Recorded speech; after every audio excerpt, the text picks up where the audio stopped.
So Perek Tes, which we're in the middle of discussing right now, middle of learning.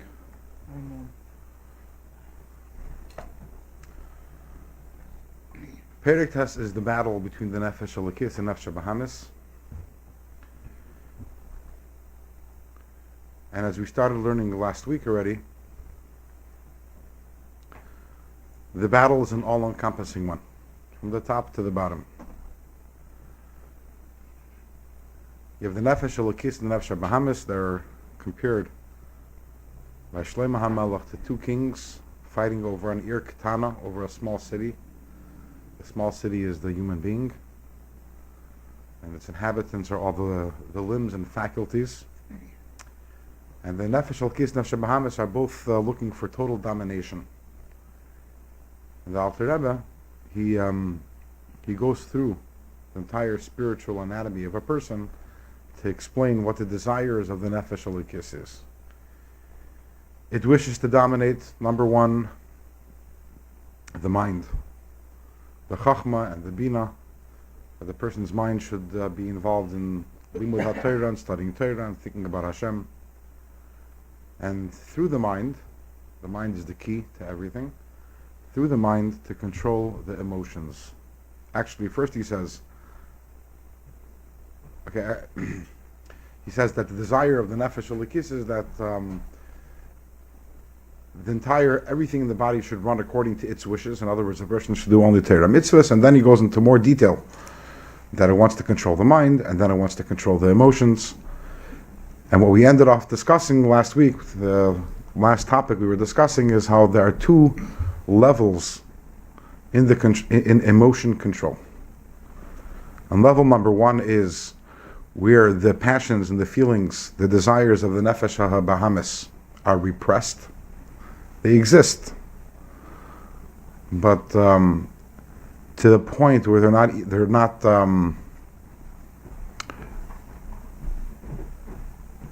not perceptible, because they're so overwhelmed by the love of the Nefesh Elokis. The love of the Nefesh Elokis to Hashem is so strong and so powerful. A'ava kirish p'yesh, a fiery love to Hashem, to the point that there is no place for the love for anything else. When someone is totally in love with the Eibishter, there is no room for any other opposing love. It's like, imagine if you have a friend and you love the friend very, very much, and this friend has an enemy, a horrible enemy who's trying to hurt it and trying to destroy this friend of yours. The more you love the friend, the less positive feeling it's possible to have for the enemy. The more that one loves Hashem, so the less one love has for Elam Haza and for all the desires and pleasures of Elam Haza, which are the enemy of the love for Hashem, and the enemy of Hashem. The pasuk says, "Shalhevet ka." That's correct. It's from Hashem. The Shalhevet, the flame, is Hashem. Yeah, the Shalhevet it's talking about is the Neshama. The Neshama is the fire. The Neshama is the Shalheves. However, as much as the passions, the desires of the Nefesh Bahamis are repressed, that's not the ultimate victory. The Nefesh Elokis has its sights set even higher and even greater than that. It wants to completely eradicate the Nefesh Bahamis, or to be more accurate, to transform it to Kedusha. And as we explained last week, the Nefesh Bahamis essentially at its core is what's called in Chassidus a koyach hamesava, which means the capacity for the faculty of desire. And it's possible, if a person reaches an incredibly high level of love of Hashem, which we discussed last week, that's what's called the ahava b'tanugim, which is higher than a ahava krish b'yesh, higher than a fiery love, but it's a love which is a pleasureful love, or as we explained last week, an experiential love, not where a love which is characterized by desire, because desire implies there's me and there's that which I desire and I've not yet achieved it. But a love which is one of complete oneness with Hashem and experiencing Hashem. At that point, the tainug, the taivus of the Nefesh Bahamis is completely transformed, and the Nefesh Bahamis itself also, its desire is Hashem. And that's what we have. V'haftas Hashem Elikecha b'chol levavcha. We love Hashem b'chol levavcha, which, as Chazal say, it brought down in Rashi, b'shnei yitzracha, to love Hashem with the Yetzer Tov and with the Yetzer Hara. What does that mean, to love Hashem with the Yetzer Hara? And that is the capacity, the transformation, which is affected through through this high level of Ava B'tanugim, or also called as Ahava Kamayim, and transformation. And that's so we're talking about this is the ultimate desire. If you're able to take your nefesh alakis and get it to go to a therapist and to lie down on the couch, and you turn to it and say, what do you want? What is your aspiration? It would say, my aspiration is to completely dominate the entire person. The person should only be an expression and a vehicle for me. The Nefesh Bahamis should have no place whatsoever. And then not only should the desires of the Nefesh Bahamis, not only should they be repressed, but they should be transformed to Kedusha. So that's the desire. Now most people don't get to actualize that. Not only, as we'll learn later on in Tanya, not only because we don't try hard enough, but because actually it's not within the capacity of most of us to do that. But that doesn't change the fact that that is the ultimate desire of the Nefesh Elokis. A lot of things that we desire, even though we can't achieve them. But that is what we want.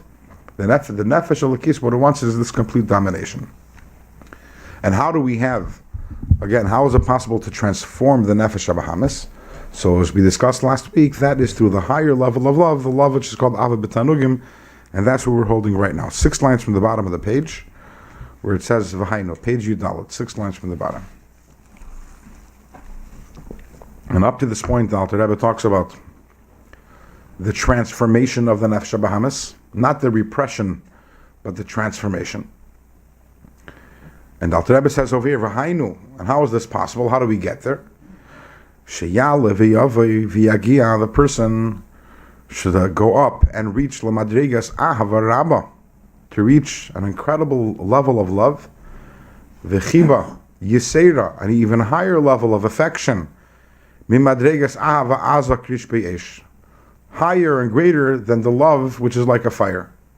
In other words, before we were talking about through love which is like a fire, we repress the nefesh bahamis. But now when we reach a higher level than that, and what is that? V'hi, this higher level of love, hanikras bakasuv, is called in the pasuk ahava betanugim.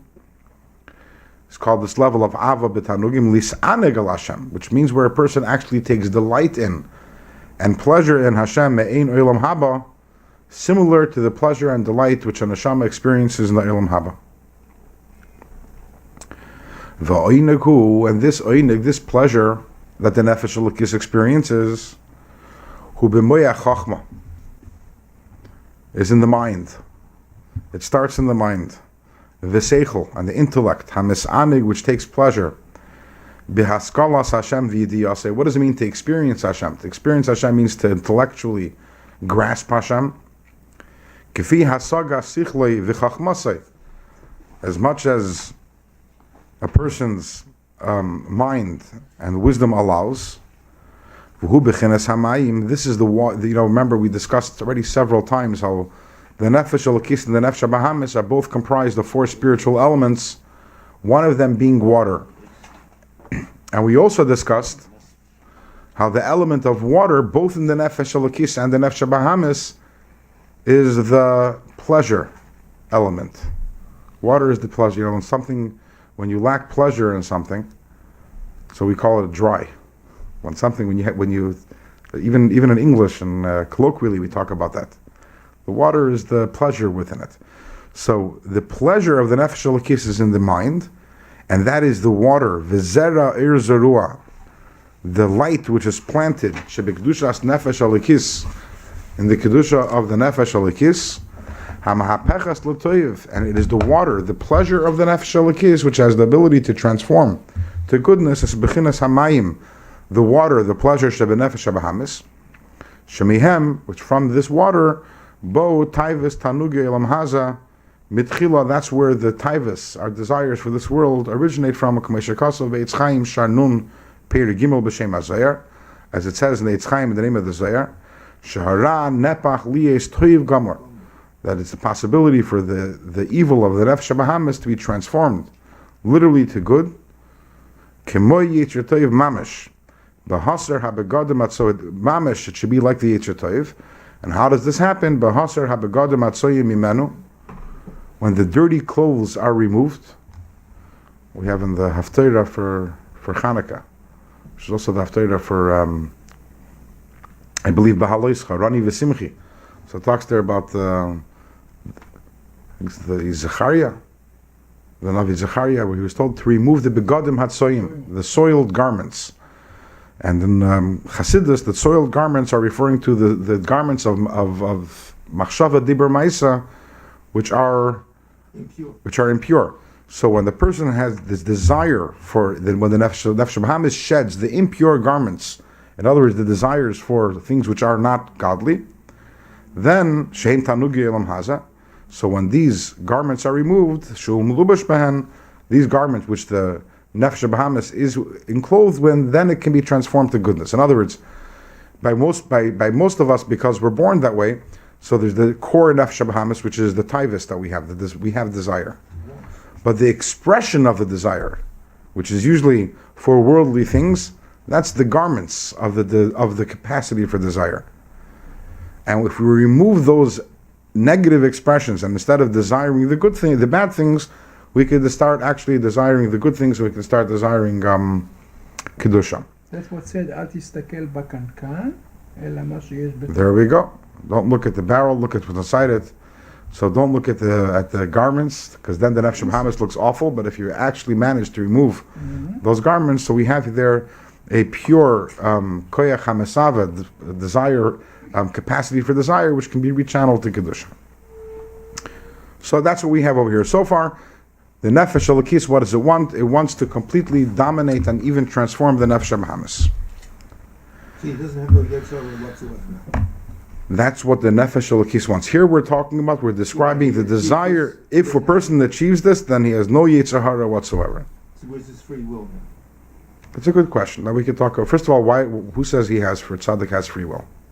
Why does he have to have free will? In order to earn his Olam Haba. Let's ask you a question. This question has arisen a few times. Where was Pari's free will? Hashem took away his free will. How did Hashem take away his free will? So part of the punishment was to take away his free will. taken. So if a person can be punished by taking away, then have his free will taken away from him, can it be conceived the other way around also, that a person works so hard and becomes such a tzaddik that his free will is taken away from him also? Why does it only work on the negative side and not on the positive side? So why is this, We're not. So why is he in this world? He should have been in Olam Haba. That you look at the words earlier, last page, 3 lines from the bottom. It says Me'en Olam Haba. Yeah, that's a taste of Olam Haba. It's not like Olam Haba. Okay. It's not Mamish Olam Haba. What is he doing? Once he achieves this, his tafkid, he already fulfilled his. So your question is, so there are two different questions. One question is, what happened to Bechira Chavshis? The answer is every person is born with Bechira Chavshis. Every person. However, a person can work on himself and refine himself in such a manner that he lifts himself above it, and that is like a reward. And that's true in our own lives also. Do you have Bechira Chavshis in every single area, for every single mitzvah and avera? I can choose to do it and not to do it. So you have Bechira Chavshis to go out now in the street and go buy a gun and to go start shooting children? Yes, I could. You could. Yes. You're saying that with a straight face. You could. I'm just saying, if I want. You have no desire to. I have no desire. Not only you have no desire to, let's take this a little deeper. Yeah. The thought of it absolutely revolts you. Definitely. Okay. But it's there, though. Could be, it's possible. So if your definition of Bechira Chavshis is something that's there and possible, a tzaddik also can do that. The point I'm trying to bring out is that a tzaddik has no desire for that. There are areas in your life that you also have no desire. So you also have no bechira. If you're using that same measuring stick, you have no Yetzer Hara to kill kids. Is that correct? Sorry to use such a gruesome example. Okay. It's a very good example. Now let's say you worked on yourself, you became a little more spiritual, and then to the point that you had no Yetzer Hara even to kill adults. Okay? And then you move on a little further. And who here has a Yetzer Hara to eat pig, to eat pork? So can you envision yourself becoming more and more and more refined through your avodah to the extent that you lose that desire in this area and that area and the other area. Why is that? So now you're asking, 1 second. But now you're asking another question. So then what's the purpose, if the person has no struggle, what's the purpose of the personal life? But that's a separate question. First you asked like this theological issue about Bechira Chavshis. I think we've solved that, right? Because again, this is a reward for his work, and we can envision it in our own life also. And it's not that he's born that way, he earned that through making himself a more refined person. Yeah. So what's his purpose? I think I've mentioned this before, that when the Alter Rebbe wrote Tanya, which is Sefer Shel Beinim, he wrote another Sefer. We mentioned this before? I don't know the answer. I'll just tell you one thing, that in the 1960s, the first time that a spaceship orbited, I think it was the first time a manned spaceship orbited Earth. Sorry? That's not just Sputnik, that's just Sputnik. So, the Rebbe spoke about it by Farbrengen. On Shabbos, the Rebbe spoke about it. And the Rebbe learned to Hira, because everything you have to learn, everything that happens in this world, one of the major ideas of the Baal Shem Tov is that Hashgacha Pratis means that if I become aware of something, it's not by accident, it's not by mistake, whatever I become aware of, it's because there's a purpose to it, and it's meant to assist my Avodas Hashem. So what's the Hira that we learn from an airplane? Now, as we mentioned in the previous class, the Rebbe was an engineer, so the Rebbe understood these things. I'm going to repeat words, a lot of which I don't understand, but I'll tell you the gist of what the Rebbe said. He says there are two different types of aircraft. Lighter than air and heavier than air. Lighter than air is like a hot air balloon or a blimp also probably. Yeah. How do these things rise? Because they're lighter than air, so automatically they rise. The average airplane, not the average, all airplanes, however, are heavier than air. So how do they fly? Anyone who's ever flown an airplane can't help but sit and wonder, how is it, the Nefloi Sabira, how is it possible that something that weighs several tons, and I'm sitting in it? How does it fly? What? When the ship, the wing, it has, you're going very fast against the wind, and the air velocity, there's more pressure under the wind as opposed to the head. Okay. Therefore, it makes the plane buoyant. Bernoulli's principle. So the Rebbe said, I thought I don't understand what you're saying, and believe me, on several occasions I've asked people, how do airplanes fly? And people told me, oh sure, I'll explain it to you. And I sat and I listened, I never understood. They copied the wing of a bird. So how does a bird fly? And that's how they understood, like what he... The point is that it... Whatever, it's a Langamai said, that's not worth it. But can the airplane fly in outer space? No, there's no air. No, because there's no air. The point is that it uses the air as resistance, and it pushes itself off the air. It's resistant against the gravity. It's not against the gravity. Okay. Again, I am right now flying in an area where I don't understand. I'm just telling you what I read from the Rebbe Sikha. The big challenge when flying in outer space is that there is no air. So there's nothing to push off against. You can't rise above it, you can't float above it, because there's nothing what to float above. So you can't be like the hot air balloon. And you can't also push off it. Can't push off it because there's nothing what to push off. A jet engine goes on reaction. A propeller plane goes on pushing the wind, but so it pushes off of something. But the jet engine works because the explosion pushes you. A jet engine or a rocket engine? Rocket engine and jet engine is similar. Okay, so maybe the Rebbe was comparing it to the propeller planes. I don't know, at that time. But the bottom line, what the Rebbe says is like this. So in order to fly in outer space, they had to come up with a new idea, which is a rocket engine, which means that it itself has to create its own pressure off which it pushes off. It has to create its own, there's nothing around it which can move it forward, but it itself has to internally it has to create that pressure which it pushes off. Would that be correct description? Okay. So the Rebbe says like this. This is a metaphor for the avodah of the tzaddik versus the avodah of other people, like the people beneath that state. He says, us, how do we? What's our avodah in life? It's to fly. But how do we fly? By using the resistance that there is. Whenever we have a desire to do an avodah, we don't. We push ourselves higher. We use our bechira chavshus, that ear, and we fly higher. So you need the resistance to propel yourself. But what about if there is no? You're in a place where there is no resistance. No motion. There's no You're a tzaddik. There's no resistance. What's your mission in life then? Yes, you fulfilled your mission. So then you become a rocket. The Rebbe says.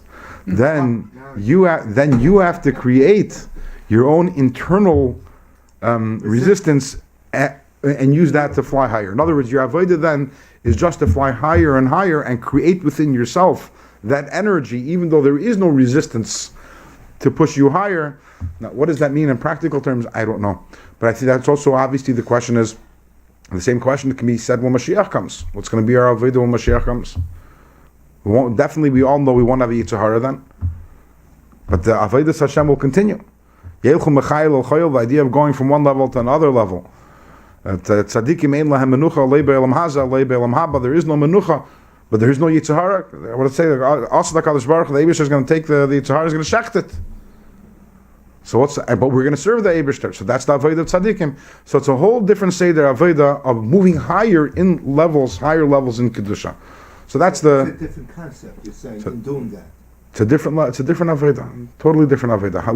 Moving higher and higher kedusha. For us, we move higher by way of the resistance, by way of the evil. We push off it. Every time we have a desire we don't want, we're pushing off and we're moving higher. And the tzaddik is the avodah of reaching higher and higher in kedusha. But that's just to answer your question. What's the avodah of a tzaddik? That's it's words. It's kabbalistic words. I mean, I can't explain that to you what it means. I can't make a workshop and exercises and tell you how that works exactly. But at least on an intellectual level, conceptually, we can understand that something of that sort exists. Wrote that. He dedicated a sefer to explain what you're trying to say. Correct. Now I understand the pasuk after you said that when Mashiach comes, no Yetzer Hara, we're all going up.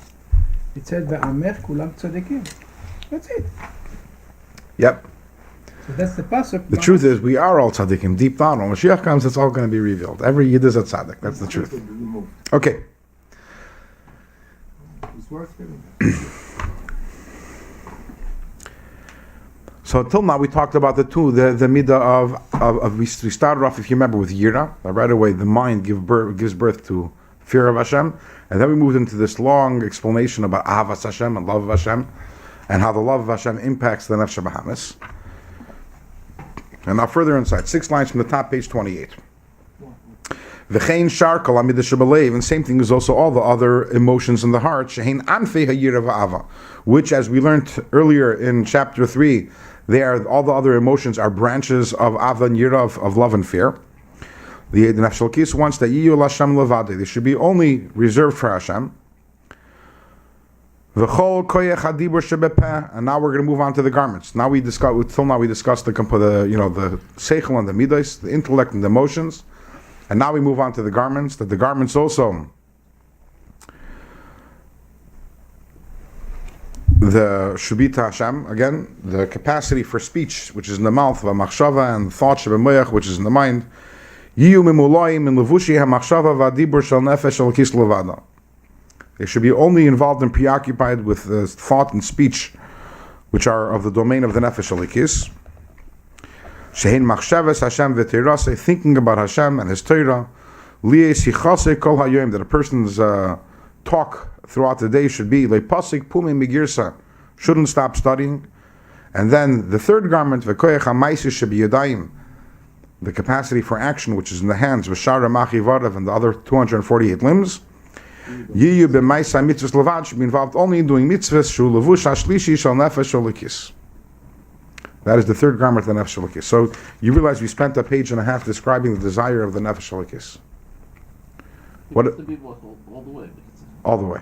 It's every Muhammad is like that. Right? Sorry? Every Muhammad is like that. Every Muhammad is like that, right? Everybody wants to take over with all the. Right? The nefesh olikis desire is right. complete domination in all areas, including the transformation of its enemy, of the Nefesh Bahamis. What does the Nefesh Bahamis want? So after the page and a half describing the Nefesh Elokis, we have one line describing the desires of the Nefesh Bahamis. However, Nefesh Bahamis Shema Klipa, Ritzoina, its desire is Lahepech Mamish. That's it, exact opposite. Whatever we said about the Nefesh Elokis, flip that over. The reverse of it, that's what the Nefesh Bahamis wants. We don't need to elaborate. A page and a half. That's not. Now we have the elections coming up.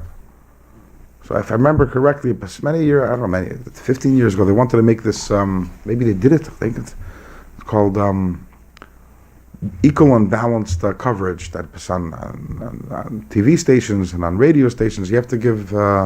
Everybody the same. Same, yeah. So this isn't equal and balanced. A page and a half for the Nefesh Elokis and then one line for the Nefesh Bahamis. It's not very. Imagine you have the Republican on for an hour and a half talking about what it wants, and then you say, okay, now you have 30 seconds. Okay, what I want the opposite. I want the opposite. Yeah, the rabbi is trying to promote people to go for the Nefesh Elokis. Right.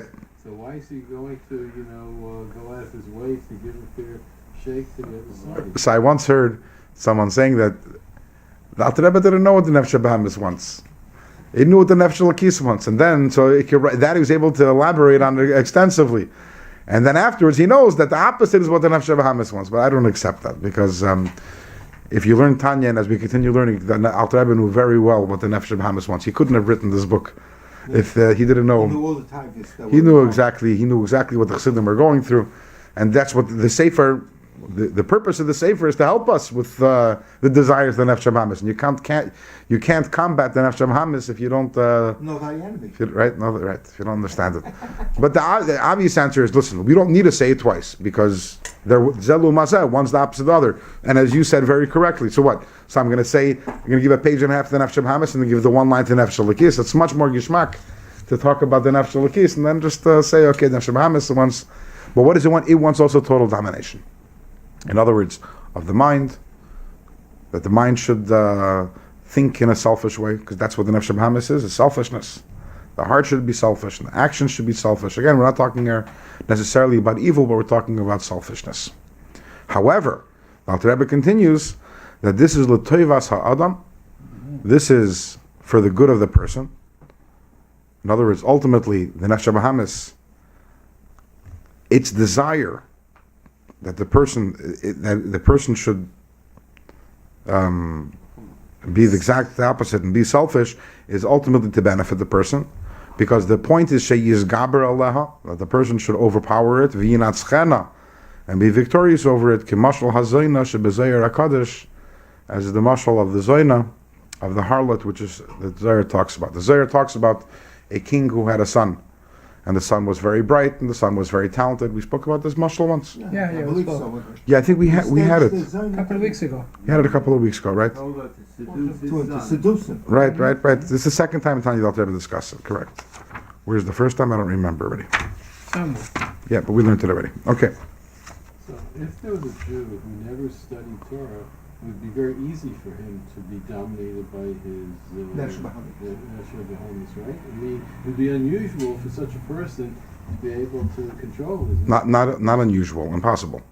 Yeah. It's So, not. I mean, I guess his question is not a fair Again, fight. no, If we define the Nefesh Elokis and the Nefesh Bahamis as good and evil, so then the question could be, can a person be good without Torah? And that's a good question, but not for now. But let me finish. If the Nefesh Elokis and Nefesh Bahamis are about bittul to Hashem versus doing something versus selfishness, I can't be bittul to Hashem without Torah. The whole definition of bittul is that what am I doing? Torah mitzvahs. You can't live a life of the Nefesh Elokis without Torah mitzvahs. It's not possible. That's the only desire of the Nefesh Elokis. Other than that, if you're not serving Hashem, it's Nefesh Bahamis. But in case there's someone here who wasn't here last time I said the mashal, so I'd like to repeat the mashal anyways. The mashal of the Zayna. So there's this king who had a son, who was wise and talented and upstanding, But the king thought to himself, he's wise and he's moral and he's good because he's here in the palace and he's insulated and he's never come face to face with any real temptation. So is it real? Is it all real? So outside the gates of the palace, there were some women of ill repute, and the king summoned one of them and told her, "It's your job to seduce my son." And at the same time, he warned his son, in other words, to make sure that you stay away from any such woman and how awful it is. So this harlot, she's maybe not involved in the most kosher of businesses, but she is a loyal subject of the king, and she loves the king very much, so she has to do her job. But what does she want?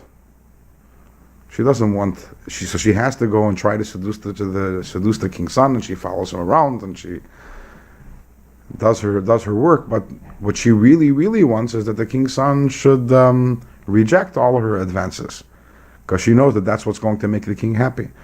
Moreover, she knows that if the son rejects her advances, then the king will reward her and the son for the services. So that's what she wants. And the same thing is the Nefesh Bahamis, although it has to do a good job because that's what it's charged to do. And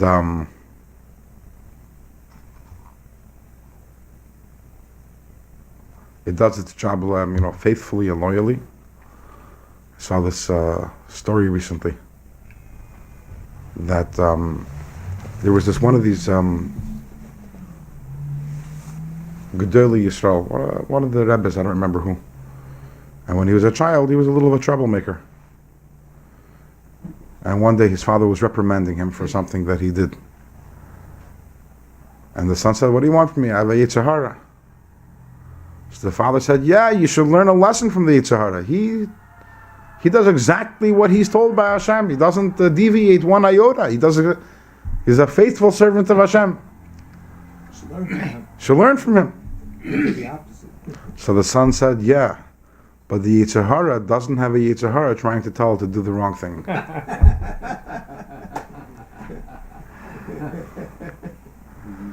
Yetzer Hara is easier job than us. We have the Yetzer Hara on our back. The Yetzer Hara doesn't have it. The Yetzer Hara has to do its job. But ultimately, what does the Yetzer Hara want? The Yetzer Hara, that we should pass the test. That we should pass the test. And there's something interesting. We know that by Chassidim it's mekubal that the Alter Rebbe, Tanya, I think we mentioned this in the very beginning of the shir, every single word and every single letter is precise and is exact. And that's why, for example, in Lubavitch, people learn Tanya Balpa, and learn Tanya Balpa, you learn word for word. Every letter you say it, as opposed to other, for example, there's also the idea of learning other Chassidic discourses, what's called Mamarim by heart, but over there, the main thing is to know the gist, to be able to chazer what they call shakla v'tarya, to be able to, but in Tanya, every letter, because every word is exact. The Rebbe says over a story, from the Friedrich Rebbe, he writes this, that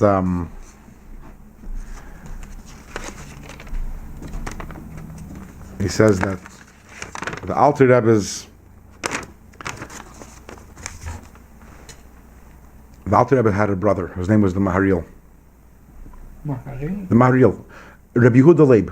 So the Rosh Tevas, he was called the Maharil. He was a very big Talmud Chacham in his own right. He wrote the Tshuvas called Sheiris Yehuda, a Sefer. And he once walked into the Alter Rebbe, and he saw the Alter Rebbe with a pen, with a feather, and with a paper, and he's writing, but he wasn't writing. He was deep in thought. And he asked the Alter Rebbe, he says, "What are you thinking about?" So he says, "I'm middle of writing Tanya, Sefer Shel Beinanim, and it's already 6 weeks now that I'm debating whether to add a vav to this word or not. 6 weeks. In other words, a vav is like a ois hachibur. Like you could say, I want to go to the store and I want to buy paper towel, soda, and pears, or you could do paper towel and soda and pears, like that vav." And Alter Rebbe said, and this is mind-blowing words, he says, for every ois hachibur and Tanya, I rethink the entire structure to see whether it belongs or not. That's how And at a certain place, if you look in Tanya, there are some beautiful diyukim, even in letters, and how sometimes Dal Rebbe writes like this, sometimes like that, and every single one of them has a reason. If you look earlier, when Dal Rebbe talks about the desire of the Nefesh Alikis, he says, and this is 6 lines from the top of page Yudal. He writes, Shehalikis, the godly soul, Cheftza Uritzaina, its desire is ... But he uses 2 words, Cheftza Uritzaina. 6 lines from the top of page Yudal. Last word in the line is Cheftza. When describing the desire of the Nefesh HaBahamis, he says, on our page, what we just learned, Nefesh HaBahamis Shema Klipa Ritzoina Lahepach Mamish. He's missing out a word. Which word is he missing out? Cheftza. It should have said Cheftza Uritzaina, just like he described the Nefesh Alikis. So why is the word Cheftza missing over here? So in other places in Chassidus it's explained without in connection to this Perek.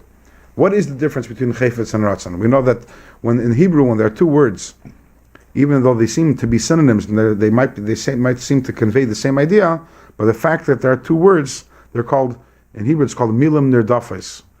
So the fact you have Sasein and Simcha and Chedva and Rina, so these all seem to be, but each one has a different nuance. There's a whole sefer, I think, from the Malbim, Meir Nesiv. They collects a lot of these different groupings of words, and he explains the different nuance in each one of these words. Like there, you can say Ra'ah and Hibit and Safa and Ashurenu. There are also a lot. Each one has a different, slightly different connotation. What is it between Chayfetz and Ratzon? Both of them connote desire. But Chayfetz means something that I really want. And Ratzon means something I want it, but only because it's a means towards an end. In other words, do I want to go to work today? No. I don't even have the Ratzon for that. But if that's your attitude every day, that's sad. Most people, yeah, I want to go to work. But if I wouldn't get a paycheck, would I still want to go to work? If you didn't want to go to work, you wouldn't go. Because to do anything, you have to have a desire to do it. But there are 2 types of desire. There's the desire that I have, but it is only leading me towards somewhere else, and then there's the desire. So, Chayfetz is what's called in Chassidus Pnimiyus HaRatzon. That's what I really want. And Ratzon is I want something, but for example, Hashem wanted to create a world. But did he really want the world? No. What did Hashem really want? No. That we do mitzvot. He wanted to have Yidden who do Torah mitzvahs. First Rashi in the Torah. And Bereshis Bishvil Beis Bereshis, that Hashem created the world because He wanted the Yisrael, and He wanted Torah, He wanted Yidden observing Torah. So the Yidden are the Chayfetz, Yidden who are doing Torah, that's the Chayfetz of Hashem. And the world, Hashem had a Ratzon for the world and a Chayfetz for the Yidden. So when describing the desire of the Nefesh Elokis, the Alter Rebbe says, Cheftza Ritzoina, that's its real desire. By the Nefesh Bahamis, you can't say Cheftza, because what does the Nefesh Bahamis really, really, really want? That you shouldn't do that here. So the word Chayfetz can't apply to the desire of the Nefesh Bahamis. Only a Ratzon. It has a Ratzon that the person should want to do an Avera, but it doesn't have that Chayfetz. And why is this relevant over here? Why is this relevant? Who cares what its desire is? My Nefesh Bahamis is trying to get me, Yitzhar is trying to get me to do an Avera. Why is it relevant whether it really wants me to do the Avera or not? I ask you the question. It's relevant to it's going to be Nefesh Bahamis. Yes, why? Yeah, What was he having? why? So Was the it in for him? What? Sorry, Was it in for Nefesh Bahamis? Whether you do the Avera, you don't do the Avera. Nefesh Bahamis doesn't want you. It rather, but why does it make a difference to me? Why is this relevant to me? Why is this information important to me?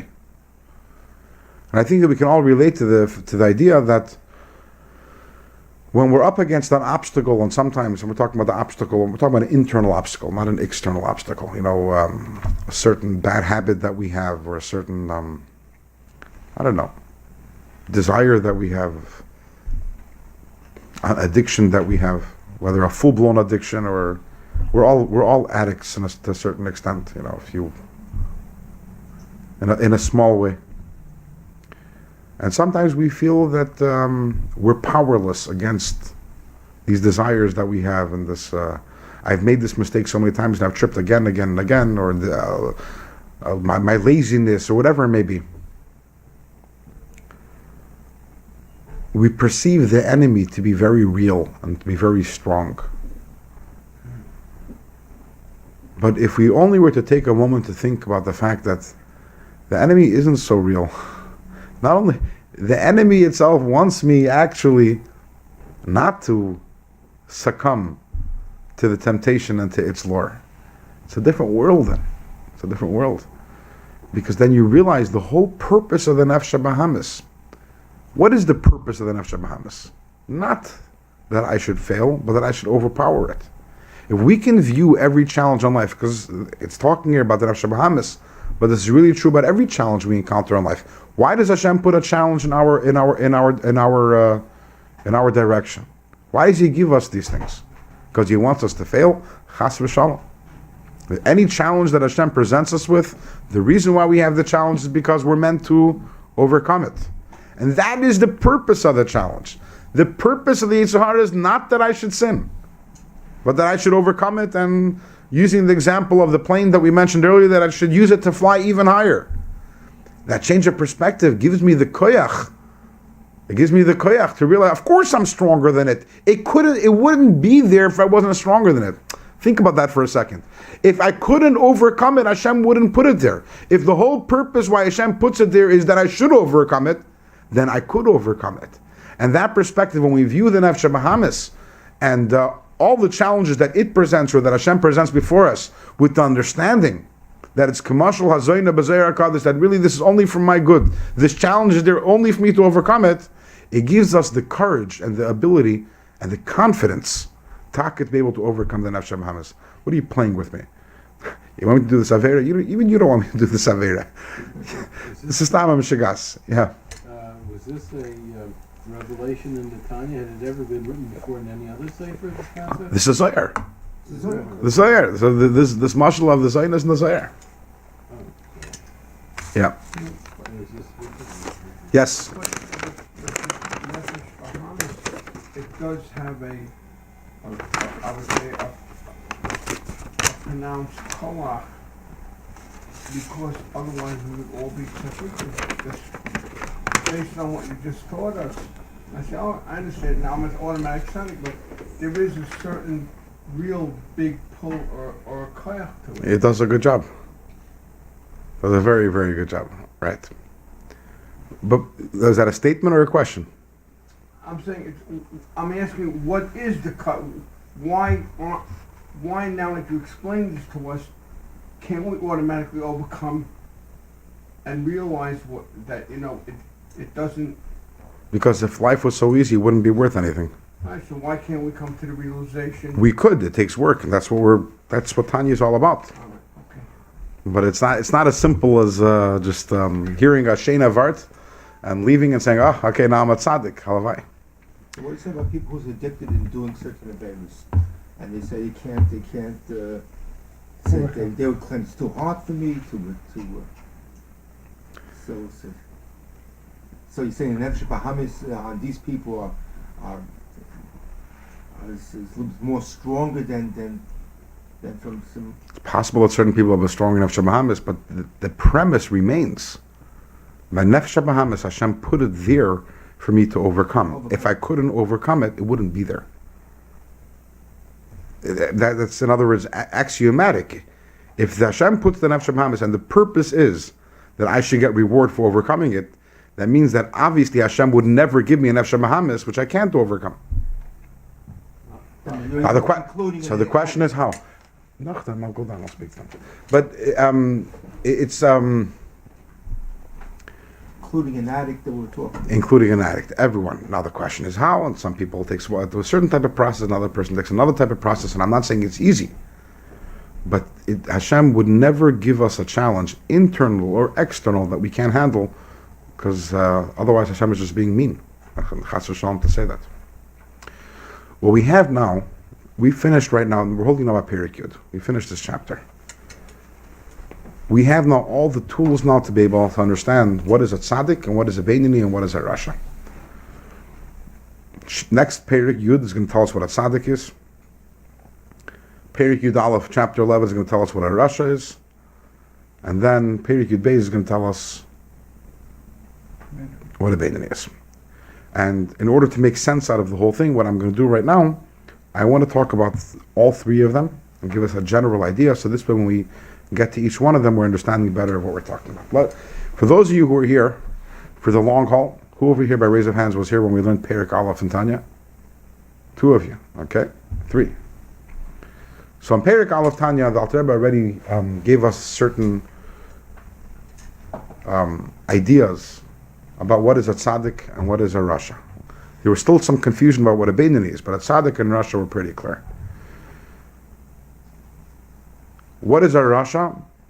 The Alter Rebbe spoke about over there. Well, halachically speaking, anyone knows what is a rasha halachically speaking? So he does one avera. Anyone who does an avera, it's a halacha. You know, if you want to be a kasher le'edus, someone who is over an avera is already a rasha. And the Alter Rebbe brought numerous instances in the Gemara where it talks about someone who does an avera is a rasha. Even someone who never did an avera but sees someone else doing an avera and wasn't moicha, didn't object, is also a rasha. And for sure, if someone is mevatel mitzvah saseh, he doesn't, you know, that he, for example, he's mevatel Torah, he's a rasha. So one avera makes a person a rasha. A tzaddik, the Alter Rebbe brings several proofs. A tzaddik is someone who has no yetzer hara. The words of David HaMelech brought on Masechtas Brachas, "V'libi chalal b'kirbi," my heart is hollow within me. The Gemara says, "She'ein le'yetzer hara." David HaMelech did not have a yetzer hara. Sheharge b'kindness, he killed it through fasting. And there's another Gemara in Brachas, "Tzadikim yetzer toiv shoiftan." Tzadikim, they're judged only and solely, they're ruled only by their nefesh alikis. Which leads us to wonder, so what is the Beinoni exactly? One avera makes you a rasha. Tzaddik is someone, but by now we'll be able to make sense out of it all. What we learned in this perek is there's a battle between in this perek test. There's a battle between the nefesh alikis and the nefesh bahamis, and we really learned 3 levels in that battle. Level number 1 in that battle is the desire of the nefesh alikis to control the body. Control the body means that the person should behave in accordance with its wishes. In the words of the Alter Rebbe, "V'chol eivarim yusarim l'mashmaita." Sorry, "Shtehi levad ha'meshalas alav." The nefesh alikis desires it alone should dominate, u'manhigasoi, and to control. V'chol eivarim, and all the limbs, yusarim l'mashmaita, will be doing exactly what the nefesh alikis wants. That is level 1 of the battle. That's victory number 1. But that's only level 1. At that point, the nefesh bahamis is still very active. A person still has desires for everything in this world. However, ultimately, who is the one who has the final say? Who is the one who dominates? Is the nefesh alikis. So it comes in the morning, the alarm clock rings.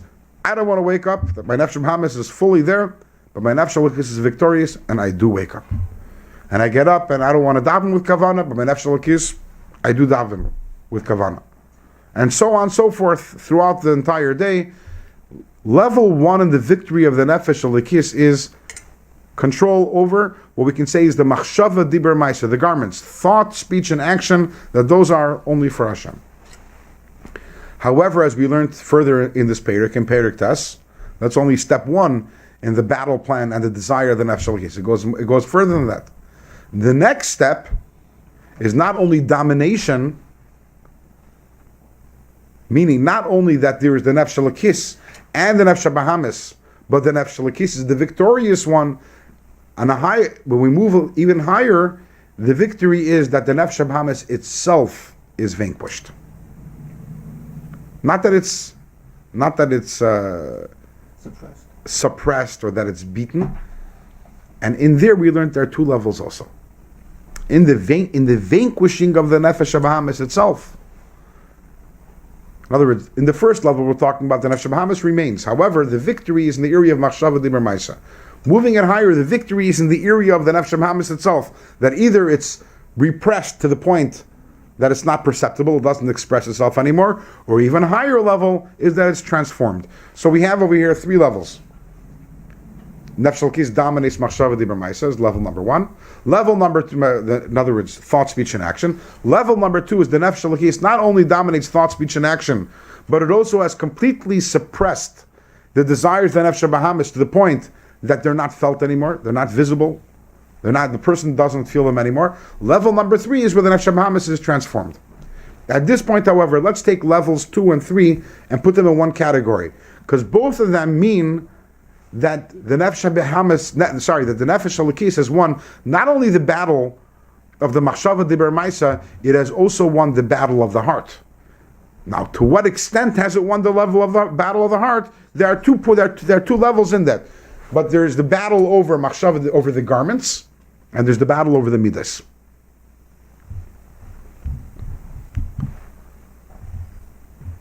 So again, battle over Machshava Dibur Maisa, battle over the midas. The tzaddik is someone who wins both battles. That's the tzaddik. And that's why we say he has no Yetzer Hara. Because either the Yetzer Hara is completely repressed and it's in hibernation, it's in a state of latency, so it's not, or it's transformed, but the tzaddik has won the battle of the heart. So he's won both areas. Machshava Dibur Maisa, the garments and the heart. The Rasha is someone who loses battles in both areas. Definitely has not won the battle of the heart. The desires of the Nefesh Bahamis are still very present and front and center. And also, the Rasha fails, at least occasionally, in the areas of Machshava Dibur Maisa, and thought, speech, and action. Actually does an Avera. Failure in both battles. Nefesh Bahamis claims victory in both areas. Okay. The Beinoni is someone who's divided evenly. He does not win the battle of the heart, but he always wins the battle of Machshava Dibur Maisa. That's who the Beinoni is. That's why he's called the middle. So again, the battle is in two areas. There's the battle of the heart. There's the battle of the garment. Tzaddik wins both battles. Rasha loses both battles. And the Beinoni does not win the battle of the heart. The Nefesh Elokis and Nefesh Bahamis are both completely 100% active by the Beinoni. But when it comes to the Machshava Dibur Maisa, the Beinoni is perfect. Let's put it in different words. If you were in the same room as a Beinoni, you lived together with a person for 70 years. The person never did an Avera. Is there any way for you to know whether that person is a tzaddik or a Beinoni? Tzaddik. He didn't do any Avera. And a Beinoni also never does an Avera. That's a Rasha. But he's tempted, so has the Yetzer Hara. Garments, Machshava Dibur Maisa, means thought, speech, and action. The Beinoni is perfect. Which means someone from the outside, if you saw a Beinoni, you would think he's a tzaddik, because there's no way for you to know the difference between the Beinoni and the tzaddik. No way. They act the exact same. But here's the funny thing. Let's say you had access to a spiritual MRI, a spiritual CAT scan machine, and you're able to put the tzaddik and the Beinoni through it and do a spiritual diagnostics. Is there any comparison between the tzaddik and the Beinoni? Zero. There's zero comparison between them. The tzaddik doesn't have a nefesh bahamis. Either it's completely gone and transformed, as we'll see in next period. The two levels of tzaddik correspond. There's two levels in tzaddik. There's tzaddik gomer and tzaddik sheni gomer. Those are the two levels of winning the battle of the heart. The tzaddik wakes up in the morning at 6 o'clock in the morning, alarm clock rings. He's not in bed actually at 6. He's already been up 15 minutes earlier because he's so excited about waking up and davening and learning and serving Hashem and obviously Yisrael. The tzaddik, everything from this world is distasteful to it. It has no desire for anything. Nefesh Bahamis is gone. its desire is Torah and mitzvahs. And the Beinoni, what does the Beinoni want? The exact same thing that every single one of us around there wants. Its Nefesh Bahamis is fully active 100%. It's a different type of existence is the tzaddik. So here's the funny thing. On the outside, the tzaddik and the Beinoni are the exact same thing. On the inside, the Beinoni and the Rasha are the exact same thing. On the inside, in other words, in the heart. Remember we're talking about. In the garments, Machshava Dibur Maisa, tzaddik and Beinoni, identical. On the inside, the Beinoni and the Rasha are identical. The battle of the Nefesh Elokis and the Nefesh Bahamis is on the inside and on the outside. When I say the inside, I mean the heart. The outside, I mean thought, speech, and action. The tzaddik wins the inside and the outside. The Rasha obviously loses both areas. And the Beinoni, the inside is the same as the Rasha. The outside is the same as the tzaddik. So where does he fail? The Beinoni? Who says he fails? So what does it mean? He's no good inside. I mean, that means the desires and passions of the Nefesh Bahamis he has a constant are at 100%. He's constantly struggling. Struggling. It's a big struggle. Struggling is not failing. To the contrary, he's always victorious. Always victorious. Who gets more reward? Who cares?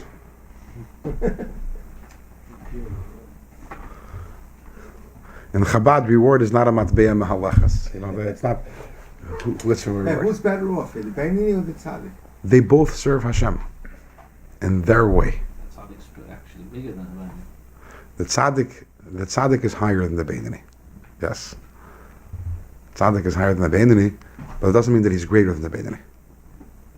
Oh, so it's how you make that distinction? Very simple. Higher and greater is two different things. We never talked about this. Who's higher, a human being or a malach? A human being. No. Human being. A malach is holy of holies, has no desires for anything, is kaddish. But who's greater? It's easier for him to do it. But with all the holiness of the angel, the Eibusher doesn't care about him. The human being is greater. There's higher. The Beinoni the tzaddik is higher than the Beinoni, not necessarily greater. But also, what this class does give us also is a little glimpse into what a tzaddik is.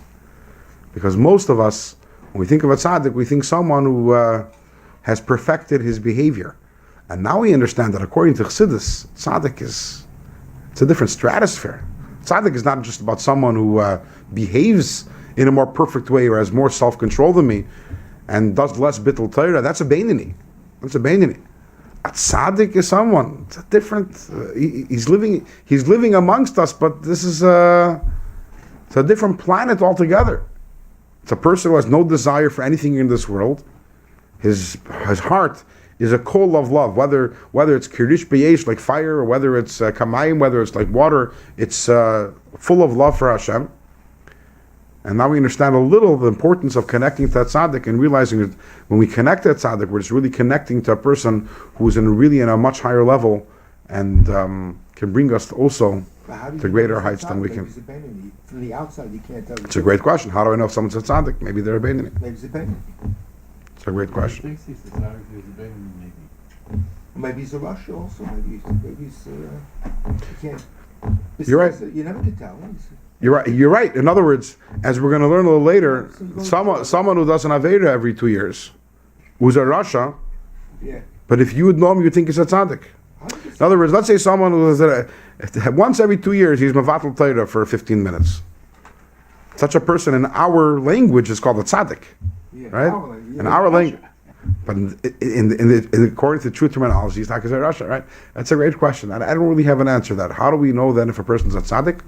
I do think that Hashem, leads us to tzaddikim. In other words, there's a certain sixth sense that Yidden have when we're looking for a Rebbe or a tzaddik to know what a tzaddik is. And I don't know if that's something which necessarily logical. My logic can tell me what it is, but there's something Hashem leads us in the proper direction. So how come in Mishle it said, "Ein tzaddik ba'aretz asher lo yecheta"? What does Yechata mean? What does Yechata mean? Making chet. No. Yechata means he doesn't mess up. Moshe Rabbeinu also messed up. He hit the rock. So did he do an Avera? Yechta means, you know Hebrew. What does it mean, lahachti et matara? That I'm not going bull. I messed up. I didn't go straight. I missed the target. There's no such thing as a tzaddik that never missed the target once, but to do it doesn't necessarily mean a chet kipshuta. To be continued. Thank you.